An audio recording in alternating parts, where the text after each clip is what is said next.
Queria que você abrisse comigo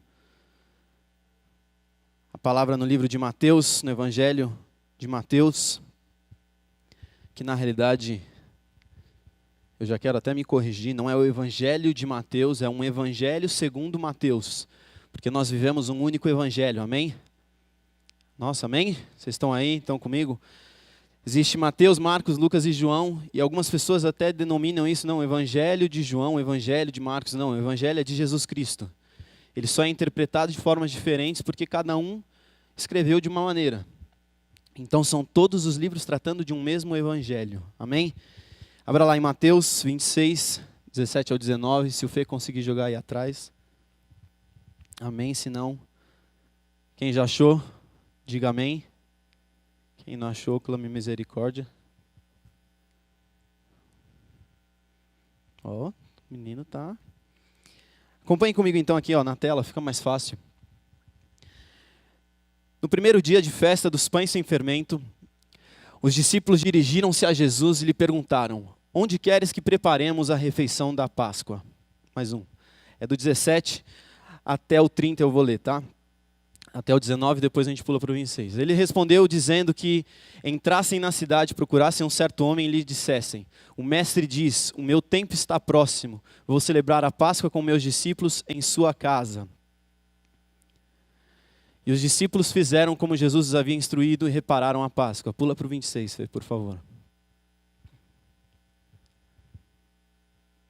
Enquanto comiam, Jesus tomou o pão, deu graças, partiu e o deu aos seus discípulos, dizendo: tomem e comam, isto é o meu corpo. Pode seguir, vai até o 32, até o 30. Em seguida tomou o cálice, deu graças e o ofereceu aos discípulos, dizendo: bebam dele todos vocês. Isto é o meu sangue da aliança, que é derramado em favor de muitos para perdão de pecados. Eu lhes digo que de agora em diante não beberei deste fruto da videira até aquele dia em que beberei o vinho como novo com vocês no reino de meu Pai. Depois de terem cantado um hino, saíram para o Monte das Oliveiras. Queridos, eu poderia hoje, é uma noite de ceia, eu poderia hoje esmiuçar a razão da ceia, o porquê da ceia, quem pode tomar ceia. Mas quando o pastor Cláudio falou comigo na segunda-feira, logo que ele me mandou um áudio por WhatsApp, e o que me veio na hora no coração foi: fale de pão e de vinho. Então, o tema dessa mensagem é pão e vinho, a provisão que o Senhor nos dá. E se você quer saber um pouco mais de ceia, sobre a ceia, os elementos, o porquê, quem é que faz, por quem toma, quem que pode tomar, quem não pode tomar, assista uma mensagem do Roberto, ele ministrou no ano passado, aproximadamente em agosto. O nome da mensagem é Examine-se. Está lá no nosso canal do YouTube. Mas hoje eu não queria falar sobre isso, eu queria falar um pouquinho sobre exatamente essa questão do pão e do vinho. Quando a gente fala em pão, a gente pensa em quê? Em pão. Ou você fala em pão, você pensa em pizza. Não, eu falo em pão, eu já penso num pão de queijo, cheirosinho, gostosinho, quentinho, aquele pãozinho na chapa, né, estralando logo cedo, ou um pãozinho cru mesmo, aquele pãozinho que você acabou de passar na padaria, ele está quentinho, você entra no carro, você rasga ele no meio assim e come. E aí os mais gordinhos já vão estar com a boca salivando nesse momento, né, como eu. Mas peço que já me perdoem. Mas quando a gente fala de pão, a gente fala de comida, de alimento, é aquilo que nos sacia. E para eu falar de pão essa noite, queridos, a gente precisa entender o que era o pão na época de Cristo. Nós brasileiros temos o costume de comer todos os dias, incessantemente, alguns no almoço e na janta, e alguns vão até além, como até no café da manhã, o quê? Arroz e feijão. Então esse para nós é um prato rotineiro, normal, natural. É ou não é? Quem não come arroz e feijão aqui? Só os low carbianos, né? Quem não é low carb come arroz e feijão a rodo. E de vez em quando até os low carb saem do low carb para comer uma feijoadinha gostosa, pesada. Né? Mas quando a gente fala então de pão, na época de Cristo, é a nossa semelhança hoje com arroz e feijão. Então aquilo que a gente come com frequência, diariamente, o tempo inteiro. No dicionário, pão, ele é retratado da seguinte forma: é um alimento feito de farinha, especialmente de trigo, amassada e cozida no forno. O grão do trigo, ou do milho, ou do centeio. É um sustento diário. Meios de substâncias, alimento essencial fundamental, massa mais ou menos densa e arredondada de certas substâncias. Às vezes pode até ter um pão de argila, um pão de cera. E quando falamos de pão, o que me remete quando a gente fala de pão na palavra, eu nunca penso no pão comida. Exceto quando a gente fala da tentação de Cristo, né, era pão comida, e até na tentação a Bíblia fala de pão. Eu assisti um seriado uma vez, The Bible, se você ainda não assistiu, assista, é bem interessante. E tem lá a tentação de Jesus. E como eu falei do pão de queijo, na hora da tentação, o diabo joga assim uma pedra na mão de Jesus e o pão é uma pedrinha redondinha assim para mim. Na hora eu já visualizei um pão de queijo, falei, nossa, eu ia pegar ele e dar uma mordida bem dada. Mas glória a Deus que era Jesus, não era eu, né? Mas quando a gente fala de pão na Bíblia, eu vou sempre para o sentido espiritual. E o que é o pão espiritual? Se nós formos em João 6, do 31 ao 35, ele diz assim: nossos pais comeram o maná no deserto, como está escrito. Deu-lhes a comer o pão do céu. Disse-lhes, pois, Jesus, na verdade vos digo, Moisés não vos deu o pão do céu, mas meu Pai vos dá o verdadeiro pão do céu. Porque o pão de Deus é aquele que desce do céu e dá a vida pelo mundo. Disse-lhes, pois, o Senhor, dá-nos sempre desse pão. E Jesus lhes disse, eu sou o pão da vida. Aquele que vem a mim não terá fome, e quem crê em mim nunca terá sede. Eu mencionei João 6, do 31 ao 35. Deus tem uma porção para nós, querido, diária, de pão, de sustento, de provisão. Só que o que acontece muitas vezes com a minha e com a sua vida? Às vezes a gente quer sair, eu como todo dia arroz e feijão. Hoje eu estou a fim de comer um churrasco. E aí você vai e come um churrasco. E aí no outro dia você fala, hoje eu estou a fim de comer uma pizza. E você vai e come uma pizza. E no outro dia eu estou a fim de comer uma lasanha. E você vai e come a lasanha. E outro dia você está a fim de comer uma feijoada. Outro dia você está a fim de comer outra coisa. E você acaba saindo daquela sua dieta normal, rotineira. Aquela que deve ser o seu sustento, aquilo que deve ser o seu alimento diário. O que é isso? O nosso alimento espiritual, queridos, é o quê? Palavra. Uns 3 acho que responderam. Vou perguntar de novo, recapitulando. O nosso alimento diário é o quê? A palavra de Deus. Não a Bíblia, exatamente porque existem muitas Bíblias, mas a palavra de Deus. Eu estou brincando, mas é a palavra de Deus. Se nós muitas vezes deixamos de lado o que nos é o alimento diário, para cuidar de um filho, para dar atenção a um vizinho, para tratar da sua mãe que está com um problema, para ir para a academia, para jogar um jogo, para ser um atleta profissional e se dedicar para aquilo, você vai conquistar alguma coisa? Vai ou não vai? Eu vou. Se eu me dedicar a fundo a ser um atleta profissional, pode ser que eu me torne um atleta profissional. Mas isso no fim do dia não vai me saciar. Eu posso me dedicar a isso dia após dia. Se eu comer uma feijoada todos os dias, aquilo vai me saciar todos os dias? Em 3, 4 dias, beleza. 5 dias, 6 dias, 7 dias, aquilo começa a te enjoar. Você começa a deitar na cama com um problema intestinal já. Aquilo começa a te pesar, você começa a ter problema de saúde. Por quê? Porque não é aquilo que o seu corpo precisa. Da mesma forma, a nossa provisão espiritual, ela vem única e exclusivamente do Senhor, através da palavra, através do nosso momento com Deus. E se nós não buscarmos ao Senhor, nós vamos deitar, nós vamos chegar no fim do dia e sentir aquele vazio dentro de nós. Ou ainda sentir uma má digestão, uma indigestão, sem rumo. Você vai sentar sua cabeça no seu travesseiro e vai falar, puxa, me falta alguma coisa. Não deixe isso faltar na sua vida. Foque sempre no Senhor. Como eu dizia, Deus tem uma porção para nós diária. E quando Ele nos ensinou a orar, quem lembra que oração o Senhor nos deu como exemplo para nós seguirmos? O Pai Nosso. E o que Ele diz no Pai Nosso lá a respeito de pão? O pão nosso de cada dia nos dai hoje. E se você não buscar o Senhor hoje, Ele vai ficar chateado? Vai? Não vai? O que vocês acham? Ele não vai ficar chateado, Ele vai sentir a sua falta. Mas Ele continua sendo Deus.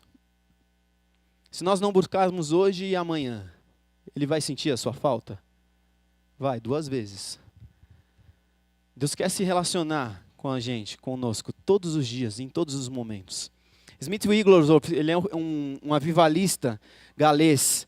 E ele, uma vez fizeram uma pergunta para ele assim: Smith, qual foi o período que você mais tempo passou em oração? E ele respondeu assim: eu nunca passei mais de 10 minutos em oração. E aí o cara parou assim: como assim? Você é um avivalista, você ministra, as pessoas são curadas, as pessoas são transformadas, impactadas. Ele falou: eu nunca passei mais de 10 minutos em oração. E deixou aquele ponto de interrogação no ar, deixou o cara pensando uns 5 minutinhos, depois ele falou: mas eu nunca passei mais de 10 minutos sem orar ao Senhor, sem falar com Deus. O segredo não é você entrar no seu quarto e orar 10 horas. O segredo é você estar em constante relação com o Senhor. Se você está assistindo um filme, quantas vezes eu não estou em casa, assisto um filme, estou vendo seriado, eu amo assistir seriados, eu estou no meio do seriado, eu vejo uma coisa, aquilo me chama a atenção, eu falo: nossa Deus, trabalha isso na minha vida, faz isso comigo, me transforma, me muda, mexe comigo. Às vezes eu estou vendo um filme que fala de relacionamentos, de amizades, eu falo: nossa, que relação profunda esses homens criaram de amizades, e eles não entendem nada de princípio bíblico. E a gente não tem esse tipo de relação hoje. A gente não vive essas coisas. Deus, me dá amigos, me dá boas relações. O segredo para a nossa maturidade espiritual, para o nosso crescimento espiritual, para o nosso desenvolvimento espiritual, é nós nos relacionarmos com Deus dia e noite, noite e dia, a todos os momentos, em todas as circunstâncias.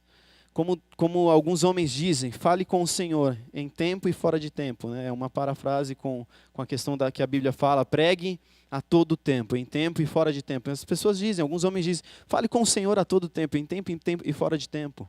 O que Neemias fez quando ele estava diante do rei? O rei perguntou para ele: por que você está triste? O que ele fez? Ele pediu licencinha: licença, rei, deixa eu vir aqui. Senhor, me dá a direção agora. Ele volta: não, eu estou triste por causa disso e disso e disso. É isso que ele fez? Não. O cara perguntou, de bate pronto, ele falou com Deus. O rei virou para ele: Neemias, por que você está triste? Senhor, me ajuda aqui. Eu estou triste porque a minha cidade está em ruínas. E Deus moveu. Você não precisa orar 3 horas, 4 horas, 10 horas. Eu não estou falando que isso é errado. Eu já tive momentos de ficar em devocional 3, 4 horas. Eu já tive um momento de pegar um livro de 300 páginas e ler num dia, assim, numa talagada. Acontece, eventualmente acontece, mas isso não... Se você parar para comer e ficar comendo 16 horas seguidas, isso vai te fazer bem? Vai ou não vai? Fisicamente aqui, naturalmente. Não, você vai passar mal. Apesar de ter pessoas que já foram em rodízio de pizza e comeram 40 pedaços. Eu já comi 38, não cheguei nos 40. Mas, assim, fiquei 5 horas dentro da pizzaria. Qual é o sentido disso? Fazer valer os R$40 que você está pagando no negócio. Não. Batemos uma aposta, que é uma história de moleque e tal. Mas enfim, se você entrar no seu quarto e ficar 16 horas, aí no dia seguinte você não busca. No outro dia você não busca de novo. Não, eu estou com um crédito. Eu já busquei 16 horas, vou repartir isso por 8. Então dá mais ou menos 2 horas por dia. Eu tenho 8 dias aí para ficar sem buscar o Senhor. Existe isso. Não existe. Se você é casado e fica 8 dias sem buscar a sua mulher, a sua esposa, sem falar com ela, sem dar um beijinho nela, sem falar eu te amo, como é que ela vai se sentir? Me traiu, está me traindo, certeza. Ele está com outra, não é possível. O Senhor, a nossa relação com Deus é muito similar e parecida com a nossa relação com uma esposa ou com um marido. Se você ainda não tem uma esposa ou um marido, com uma namorada. Se você ainda não tem uma namorada, se você ainda é mais jovem, com os seus pais dentro da sua casa. Se você não se relaciona bem com os seus pais, você não tem como ter um relacionamento bom com Deus. A palavra diz isso: se você não ama o irmão que você vê, como é que você vai amar Deus que você não enxerga, não vê? Como eu disse, queridos, Deus tem uma porção diária para nós. Nós muitas vezes baseamos a nossa relação com Deus, a nossa vida com Deus, numa relação com o pastor Cláudio.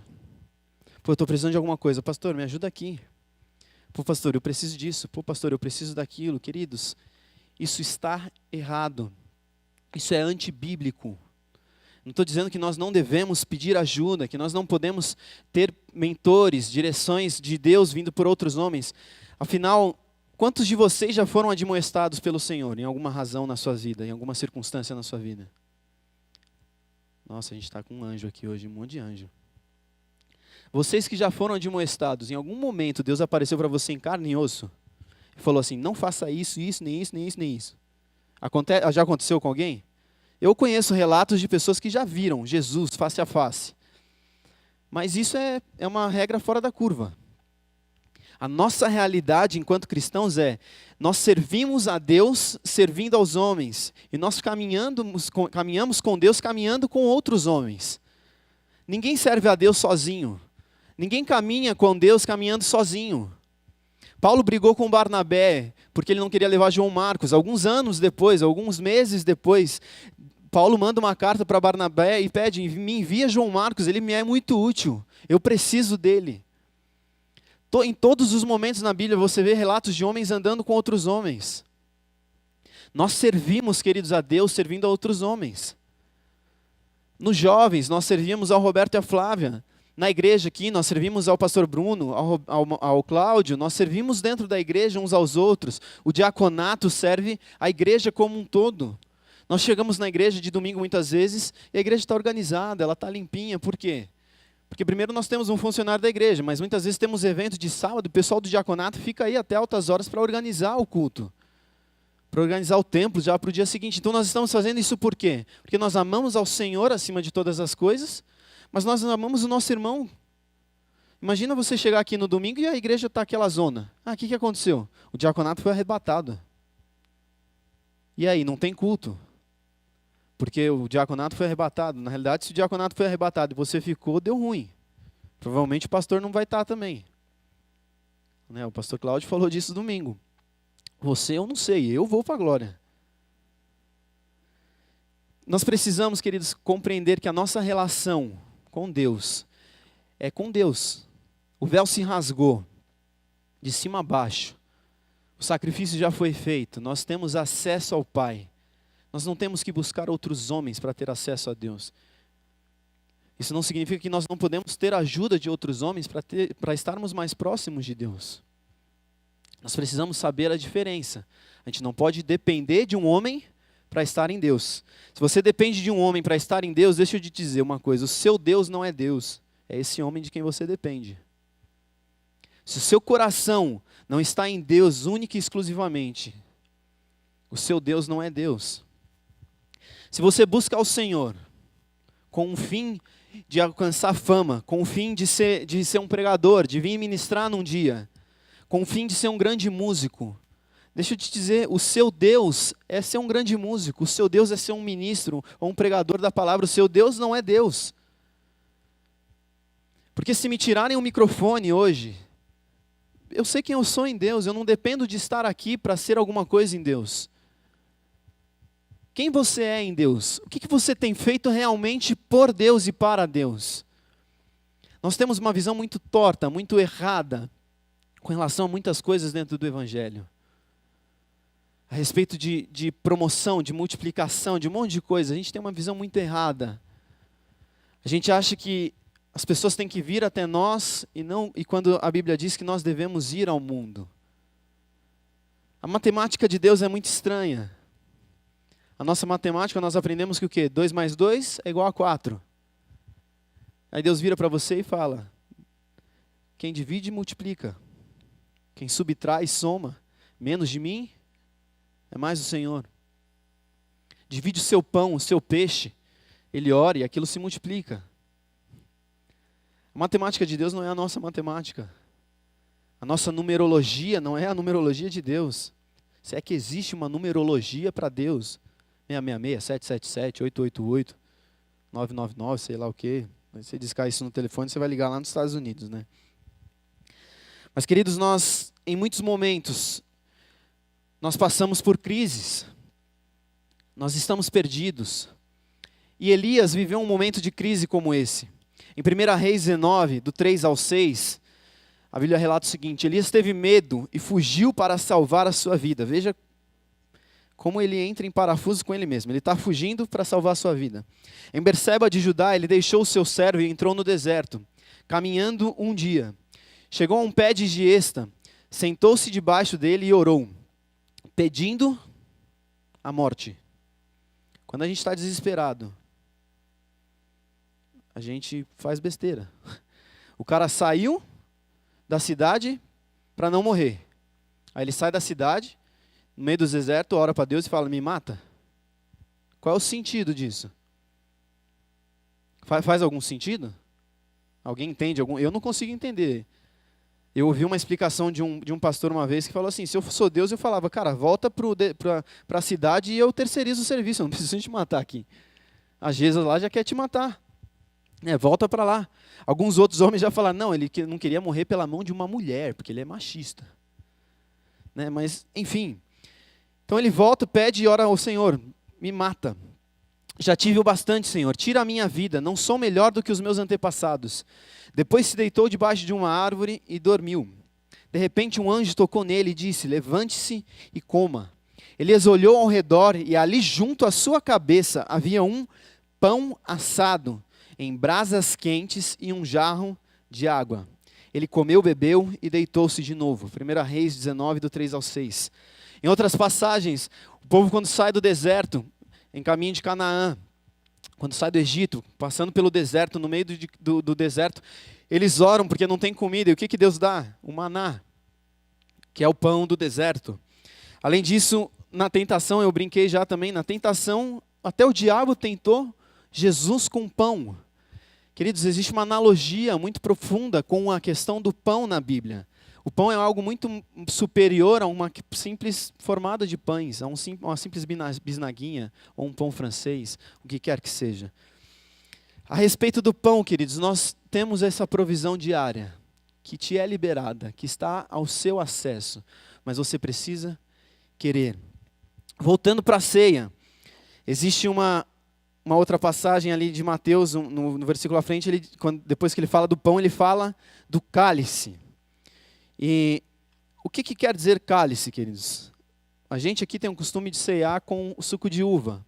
Porque no passado nós já tivemos problemas com irmãos que tiveram problemas com bebida alcoólica. Em algum momento a gente ceiou com vinho e aí o cara dá aquele golinho no vinho e aquele sentimento todo volta à tona de novo. Então nós adaptamos aqui a nossa ceia com suco de uva justamente para preservar os nossos irmãos, para não sermos pedra de tropeço na vida dos outros. Mas por que nós usualmente falamos que a ceia foi feita com vinho? A Bíblia não é exatamente clara, ela não diz que Jesus pegou o vinho, mas que ele deu o cálice.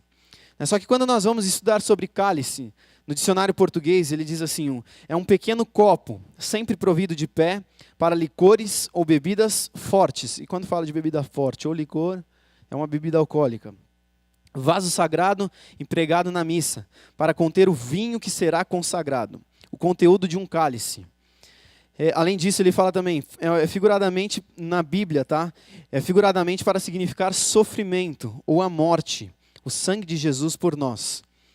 É um copo de barro, na Bíblia ele é relatado dessa forma, ou metal, de forma côncava e de pouca profundidade. Nos evangelhos, ele simboliza o destino ou uma missão de uma pessoa, o que às vezes implica uma prova difícil. Quando a palavra nos fala de cálice, então, ela nos está remetendo ao vinho, principalmente nessa questão da ceia. E quando a gente fala de vinho, a gente pensa no quê? No vinho. Quando você fala de vinho, você pensa em Coca-Cola. A gente pensa no vinho, num suco de uva, talvez, porque o vinho nada mais é do que a fermentação do suco de uva, mas a gente pensa no vinho, e quando a gente bebe muito vinho, quando a gente toma muito vinho, o que acontece? Não, isso é dentro do casamento, no seu secreto, meu filho, se controla. A gente fica o quê? Ou a gente fica alegre, fica bêbado, ou em algumas outras pessoas ficam com sono e dormem. Eu nunca tive problema com bebida, nunca fui me dado a bebida, nada disso, mas todas as vezes que eu tomo um vinho, 2, 3 taças, sei lá, me dá um sono, uma leseira que não é do céu, não. Mas, então a gente, usualmente a gente toma muito vinho ou muita bebida alcoólica, a gente fica o quê? Bêbado, alegre. E quando a gente fala de bebedice, de alegria, eu me lembro da passagem de Atos, que fala do quê? Do Pentecostes. Que naquela situação, algumas pessoas de fora daquele grupo de homens que estava buscando ao Senhor, orando, eles chegam e olham e falam, cara, 9 horas da manhã, esses homens estão dados à bebida a essa hora da manhã. Então, fazendo um paralelo com o que nós vemos aqui, o vinho, ele quer dizer que é uma porção, existe uma porção do Espírito sobre as nossas vidas também, que nos leva ao sobrenatural, que nos leva ao extraordinário, que nos leva ao êxtase, ao ponto de as pessoas olharem para nós lá de fora e falar, puxa, eles estão bêbados. Quando na verdade nós não estamos bêbados, nós estamos cheios do Espírito. Apesar de que a gente tem muitos homens e mulheres que brincam disso, né? Vamos dar uma chapadinha, vamos embebedar um pouquinho aqui no sentido bíblico de buscar o Senhor, de orar. E eu creio nisso, eu creio que a gente pode viver esse tipo de situação. Eu não acredito, Deus, queridos, que em nenhum momento Deus toma a gente e a gente fica sem controle. Isso eu não acho que acontece. Quem faz isso é o diabo. Toma a mulher, toma o homem e aí faz horrores, né? Deus não atua dessa forma, né? Em nenhuma passagem bíblica a gente tem base para isso. Então, eu particularmente não acredito nisso, né? Mas na Bíblia, o vinho mencionado no dicionário da Bíblia, ele é uma bebida alcoólica resultante da fermentação do suco natural de uvas. Na palavra ainda é mencionado como algo que nos leva à embriaguez. A embriaguez me lembra, como eu disse, o Pentecostes. Quando somos cheios do Espírito, naturalmente podemos ser confundidos com glutões, beberrões. A palavra ainda relata em Mateus 9, do 16 ao 17, a preparação que é necessária para que a gente viva a manutenção do vinho novo nas nossas vidas. Quem lembra o que diz sobre essa passagem? O que diz essa passagem? Mateus 9, 16 e 17. Ninguém? Ninguém, gente? Meu Deus. Vamos lá então. Ninguém põe um remendo de pano novo numa veste velha, porque arrancaria uma parte da veste e o rasgão ficaria pior. Não se coloca tampouco vinho novo em odres velhos. Do contrário, os odres se rompem, o vinho se derrama e os odres se perdem. Coloca-se, porém, o vinho novo em odres novos, e assim tanto um como o outro se conservam. Dessa forma, queridos, nós precisamos nos preparar sempre para estarmos renovados, transformados, como homem e mulher que acabaram de sair do batistério, um novo homem, uma nova mulher, para a gente receber a nossa porção diária do vinho novo do Senhor sobre as nossas vidas. Se você não se prepara para isso, você não vai receber nada. Deus não vai te dar o novo se no velho você não está amadurecendo, se no velho você não está crescendo, se no velho você não está se abrindo para ser amado, para ser corrigido. A palavra diz que Deus corrige aqueles que Ele ama. Se você não tem sido corrigido por Deus, cara, tem algum problema. Você não está dando abertura ao Senhor para que Ele te ame e te corrija. Se você tem caminhado 30 anos e a última vez que você foi admoestado ou corrigido por Deus tem 31 anos, tem alguma coisa errada. Um pai, ele corrige os seus filhos por quê? Porque ele não quer que os seus filhos quebrem a cara lá fora depois. Nós instruímos a criança, a palavra diz que a vara tira a loucura da criança. Então todos nós nascemos loucos, amém? A palavra diz isso, Provérbios. Então, se todos nós nascemos loucos e os nossos pais não nos corrigem, o que acontece? Você vira um maníaco.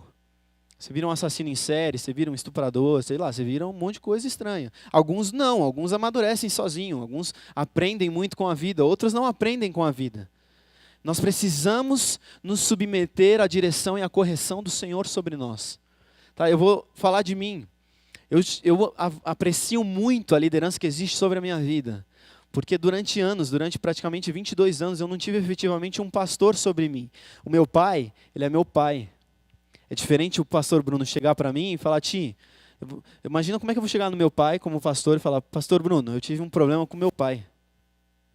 Tem condição? Nenhuma. Então eu não tive um pastor, não estou falando que ele não quis, não desejou me pastorear, mas a gente não conseguiu construir de alguma maneira essa relação.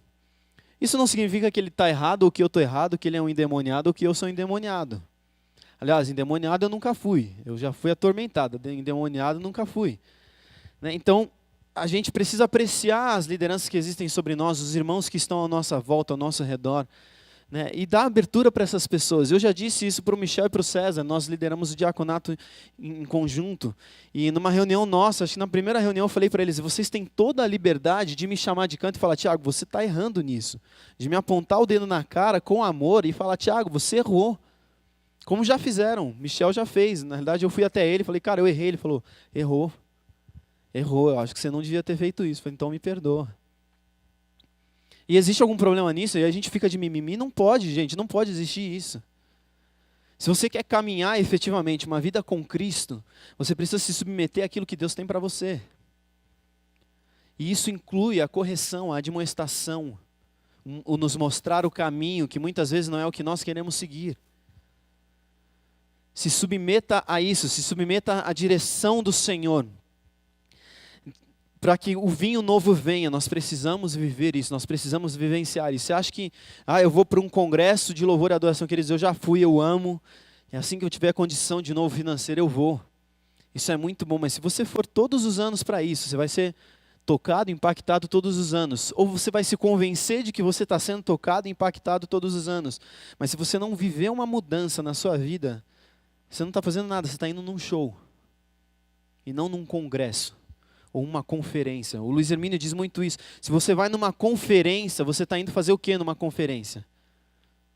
O nome já diz, conferência. Você está indo conferir. Você está indo conferir a sua vida, você está indo conferir aquilo que você tem vivido, você está indo conferir tudo. Para que você mude, para que você cresça, para que você se desenvolva. Mas, voltando ainda para a ceia, nós falamos na ceia, a Bíblia relata que era uma comemoração, ela foi instituída, uma comemoração junto da comemoração do quê? Da Páscoa. Quem lembra lá? Mateus 26, no versículo 17. No primeiro dia da festa dos pães sem fermento, os discípulos dirigiram-se a Jesus e lhe perguntaram: onde queres que preparemos a refeição de Páscoa? E quem sabe o que é a Páscoa? Nesse momento aqui. O que era a Páscoa? Não era o coelhinho da Páscoa. Nesse momento aqui, o que era a Páscoa? Quem sabe? Ninguém tem nem ideia. Jesus não tinha morrido ainda, ele não havia sido crucificado. Então a Páscoa, segundo os cristãos, ainda não existia. Libertação do povo do Egito. Era uma comemoração exatamente disso, do povo do Egito. Veja que no Antigo Testamento ela é uma festa anual dos judeus, comemorativa de sua saída do Egito. Já no Novo Testamento, após a morte de Cristo e a sua ressurreição, é uma festa também anual, que comemora exatamente a ressurreição de Cristo. Mas nessa circunstância, nesse momento, eles comemoravam a transição. O que significa Páscoa? Neste último domingo, queridos, nós vivemos um culto sobrenatural, extraordinário, fora do normal, fora do comum. Amém? Amém, não, eu quero dizer não. Esse é o comum de Deus. O problema é que nós nos acostumamos com o nosso natural, com o nosso cotidiano, com a nossa rotina de 1 horinha, 2 horas, 2 horas e meia de culto. Eu quero te dizer, para Deus não tem tempo. Se você tem para Deus uma oferta semanal de 2 horas de culto, cara, você está ofertando nada ao Senhor. Absolutamente nada. O natural, o normal do Senhor é mais ou menos aquilo que a gente viveu nesse último domingo. Não pelo pastor Cláudio, não pelo que o Edinho ministrou no louvor, não pelo que eu falei no final do culto, ou pela oração que nós fizemos aqui, mas por Ele. Ele não é um Deus natural. Nós não somos seres naturais. Nós somos um quê?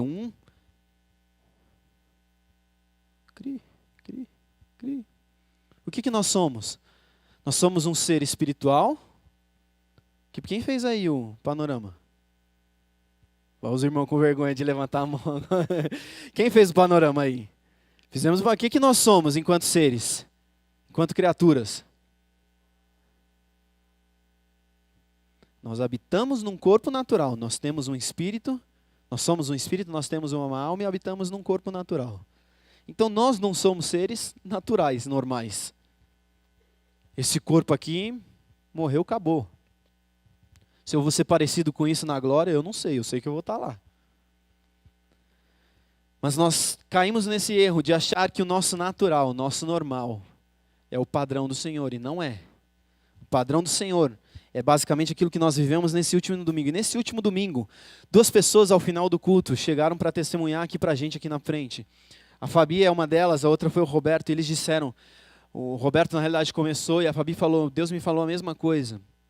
O ano para nós, enquanto igreja, começou nesse domingo. Nós vivemos algo ali que nós talvez não compreendamos, não entendamos. Mas nesse domingo nós realmente entramos em 2018. O Roberto falou isso, a Fabi falou, caraca, eu disse a mesma coisa lá atrás para alguém, eu não lembro quem estava com ela lá atrás. Mas nós estamos realmente entrando nesse ano agora. Nós estamos vivendo isso agora. Nós vivemos na igreja um período de transição. A Páscoa, lembrando, é o quê? Uma comemoração da saída do Egito e a sua ida para Canaã. Então é uma comemoração de quê? De transição. Hoje nós estamos ceando o quê? A ceia era comemorada na Páscoa. Nós estamos hoje pascualizando, existe isso? Nós estamos ceando, mas nós estamos também comemorando uma transição. No domingo eu disse isso. Nós vivemos um período de transição como igreja. Nós precisamos olhar para Canaã e viver e crer e acreditar naquilo que o Senhor nos tem proposto diante dos nossos olhos. Nós não podemos voltar os nossos olhos para trás. Puxa, ali era tão bom. Eu era escravo, mas eu tinha comida. Eu era escravo, mas eu tinha do que me alimentar. Eu era escravo, mas eu tinha uma casinha. Nós precisamos olhar para Canaã e falar, nós vamos entrar nessa terra e quem estiver lá, deu ruim, acabou.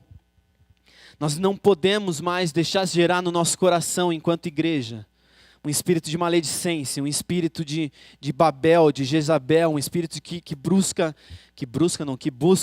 por posição, que busca por entretenimento, que busca pelo seu próprio favorecimento. Nós estamos entrando numa terra, queridos, que nós teremos de arregaçar as mangas e trabalhar, e fazer, mas nessa terra o Senhor vai nos suprir. Os vigias, quando foram a Canaã, quando entraram lá já com Josué, eles olham para a terra e falam, cara, tem gigante lá, mas olha o tamanho dessas frutas, olha o tamanho dessa uva. E era uma uva, para a gente ter a semelhança hoje, a uva é o quê? Um tamanho do meu dedão, vai, no máximo, ainda é grande. Mas a uvinha lá que Josué pegou, que chegou para Josué, era do tamanho da minha mão fechada, era quase um limão, uma laranja. Então a terra é uma terra produtiva, uma terra boa. Nós precisamos entrar por esse caminho, nós precisamos entrar para esse lugar e viver as promessas e os propósitos que o Senhor tem para as nossas vidas. Talvez isso não seja aquilo que nós estivéssemos esperando, mas isso é o que Ele tem planejado para as nossas vidas. E cabe a nós agora é o quê? Se submeter ao que o Senhor tem proposto a nós. E realizar e cumprir o que Ele está direcionando as nossas vidas a viver.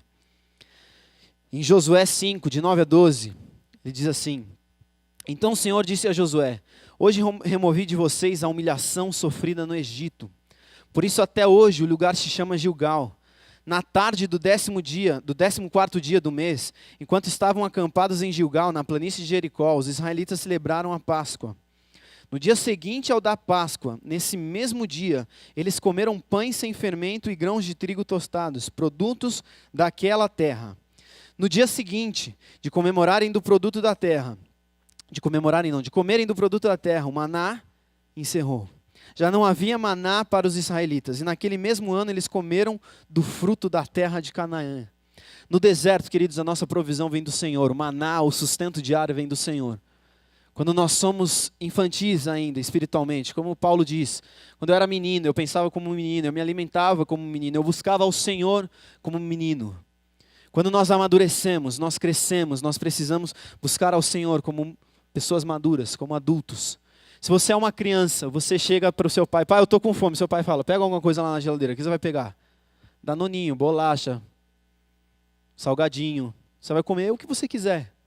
Quando nós somos crianças, nós nos alimentamos de qualquer coisa. E para nós é o suficiente. Ainda que aquilo faça mal para a nossa saúde, para a nossa vida espiritual, nós nos alimentamos. Mas quando nós crescemos, quando nós amadurecemos, nós precisamos buscar da fonte que nos alimenta, que nos sacia completamente. E esse é o pão do céu e o vinho do céu, que estão propostos para nós. E para uma breve finalização, queridos, nós já vamos ceiar. Eu quero falar 5 pontos muito curtos sobre a ceia. A ceia é um memorial. Tá? Nós nos lembramos do quê? O que é a ceia, gente? A ceia nossa normal aqui. A gente se lembra que é o pão, representa o corpo de Cristo. e o suquinho representa o sangue de Cristo. Por quê? Porque ele se derramou, ele se entregou por nós na cruz. Então ela é um memorial que diz lá em Lucas 22:19, e tomando o pão, tendo partido, deu graças e dizendo: isto é o meu corpo oferecido por vós, fazei isto em memória de mim. Isso é Jesus dizendo. Tá? Segundo ponto, preparação para a volta de Cristo. 1 Coríntios 11:26, porque todas as vezes que comermos este pão e bebermos deste cálice, anunciamos a morte do Senhor, até que Ele retorne, ou até que Ele venha. Então isso é um sinal, é uma preparação para a volta de Cristo. Tá? O terceiro ponto é um sinal de perseverança para as nossas vidas. João 6,56 diz: quem come a minha carne e bebe o meu sangue, permanece em mim e eu nele. Então a ceia é uma demonstração para o Senhor de que nós estamos perseverando nele, nós confiamos e continuamos confiando no Senhor. Quarto ponto, comunhão com os irmãos. Atos 2,42 fala: e perseveraram na doutrina dos apóstolos e na comunhão, no partir do pão e nas orações. Então quando nós ceiamos, nós estamos em comunhão com os irmãos. E o quinto e último ponto a respeito de ceia: nós renovamos a nossa aliança com Cristo. Lucas 22:20 diz: semelhantemente tomou o cálice depois da ceia, dizendo: este é o cálice da nova aliança, no meu sangue, que é derramado por vós. O compromisso da nova aliança com Deus é renovado por nós aqui mensalmente através da ceia. Nós reconhecemos isso diante do Senhor. E voltando para a ceia, então, de Mateus 26, 26 e 27, diz assim: Jesus tomou o pão, deu graças, partiu e os deu aos seus discípulos, dizendo: tomem e comam, isto é o meu corpo. E em seguida tomou o cálice, deu graças e o ofereceu aos discípulos, dizendo: bebam dele todos vocês. Eu queria chamar vocês aqui para frente, para nós ceiarmos. E nós vamos fazer um pouquinho diferente. Eu tenho que terminar em 12 minutos, queridos, eu estou dentro do tempo. Vem, gente, vem aqui para frente, para nós ceiarmos. Pedir para o Fê apagar aí as luzes, por favor. Só que eu queria fazer a distribuição dos elementos de uma forma diferente. A semelhança do que Jesus fez, ele serviu os discípulos. Eu quero que cada um de vocês pegue um copinho desse, sirva um copo e entregue para um dos seus irmãos aqui. Da mesma forma, o pão já está praticamente partido. Se você quiser repartir mais, pegue um pedaço de pão e dê ao seu irmão, desde que você tenha lavado a sua mão, não esteja com ela suja. Cada um vai servir um único copo e você vai entregar a um irmão que Deus colocou no seu coração aí. Se você quiser dar uma palavra, se quiser abençoar ele, se quiser orar por ele, ore por ele.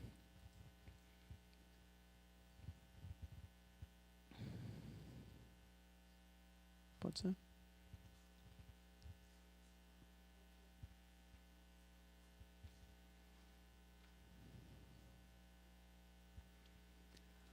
Lembre-se que você está presenteando o seu irmão com esse cálice. A semelhança do que Cristo fez. Ele se entregou por nós. Ele se derramou por nós.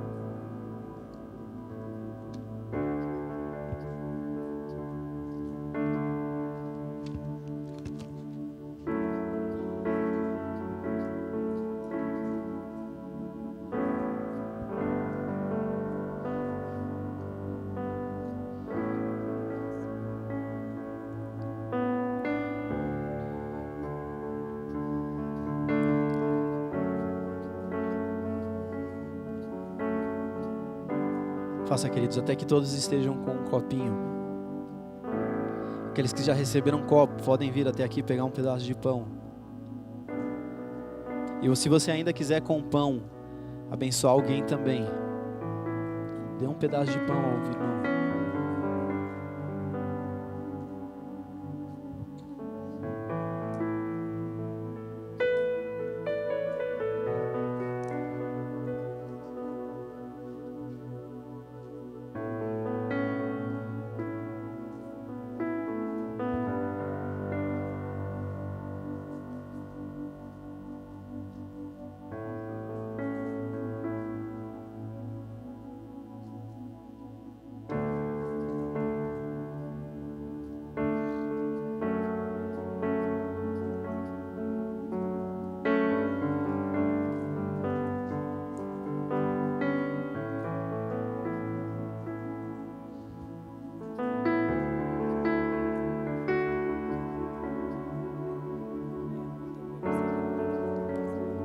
Amém, queridos? Todos com pão e cálice.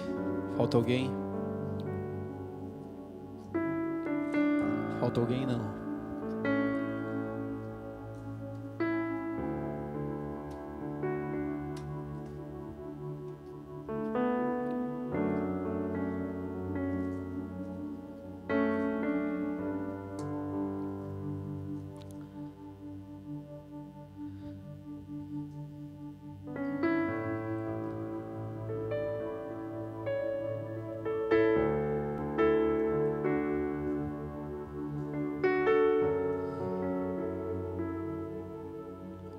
Amém, todos com pão então. Dali não vai ceiar? Não pode? Já tomou? Sem vergonha. Tá com sede do Senhor, amém. Amém. Pessoal, pode vir para frente, vamos fazer a roda aqui em volta da mesa. A mesa é para isso.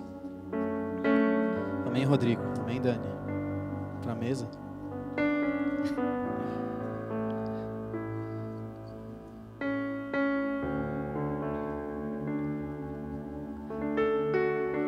Como Jesus fez, Ele repartiu o pão, abençoou, distribuiu o cálice, abençoou. Eu vou pedir para o pastor Cláudio orar para nós pelo pão e pelo cálice.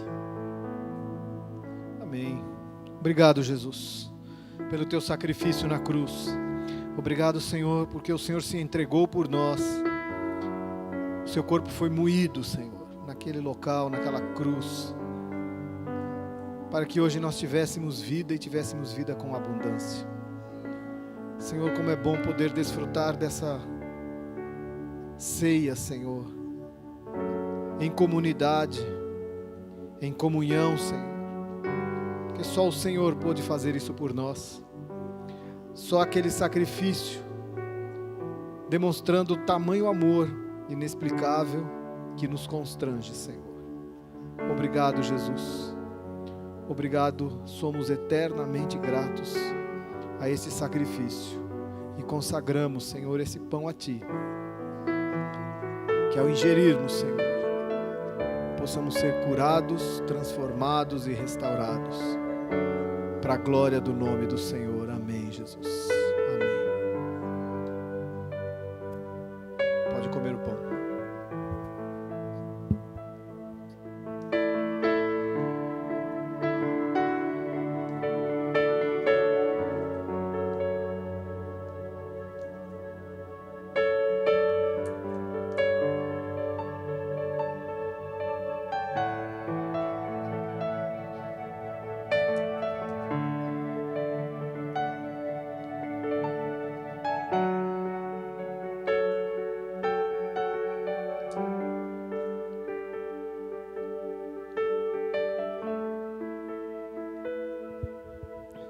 Amém. Enquanto você come do pão, eu vou pedir para o Rodrigo abençoar o cálice também.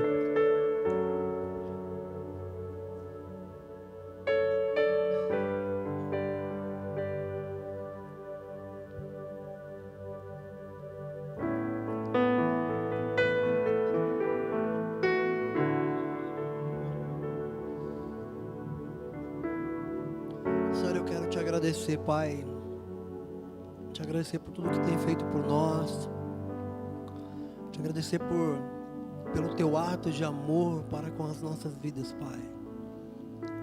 Quero declarar que nós te amamos, Pai. Desejamos estar contigo e viver por ti, Pai. Consagro, Pai, esse cálice agora, declarando, Pai, que seja feita em nós a tua vontade, o teu querer, o teu agir.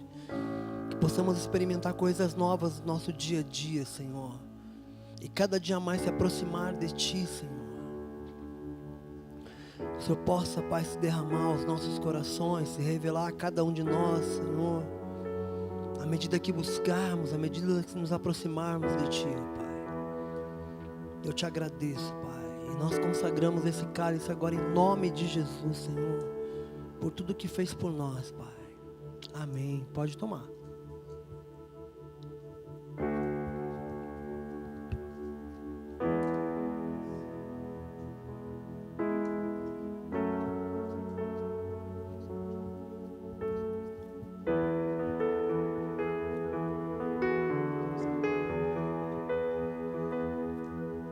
Amém, queridos? Deus me deu uma lembrança aqui agora a respeito de porções. Quando nós somos crianças, quando nós somos pequenos, um pão desse inteiro aqui, nós não conseguimos comer. Mas à medida que nós crescemos, a porção começa a aumentar. E talvez 1, 2, 3, 4 fatias não sejam ainda suficientes para te saciar. À medida que você se aprofundar no Senhor, à medida que você se aprofundar nessa busca diária daquilo que Ele é sobre a sua vida, a porção dele sobre você vai aumentar. Ele vai começar a se revelar de outras formas, de novas maneiras, de outros jeitos. Então, busque, comece com pouco. Se a gente colocar a semelhança talvez de um tempo, de um certo tempo, horário, comece com 10, 15 minutinhos. E aí quem sabe daqui a um tempo você está lá fazendo 2 horas de devocional. E os jovens da igreja, usualmente eles não pedem para eu orar por ninguém, se eles estão com pressa. Porque eles falam, o Tiago vai orar 40 minutos. Se a gente vai comer na casa de alguém, eles falam, não, pede para outro orar. Se o Tiago for orar, a gente vai jejum. Mas por quê? Porque eu amo fazer isso. Simplesmente eu amo falar com Deus. E eu falo de tudo com Deus. À medida que você for se aprofundando e crescendo, a sua medida vai crescer também. A medida daquilo que o Senhor vai te dar vai crescer também. Que você tenha um bom resto de semana. Uma quinta e uma sexta na presença do Senhor, transbordante. E não se esqueça disso. A sua porção e a sua medida diária daquilo que você vai receber de pão e de vinho do Senhor só depende de você. Amém? Boa noite, queridos. Vão com Deus. 9:50, estou no lucro. Fica 1 minuto de saldo aí para o próximo. Deus abençoe.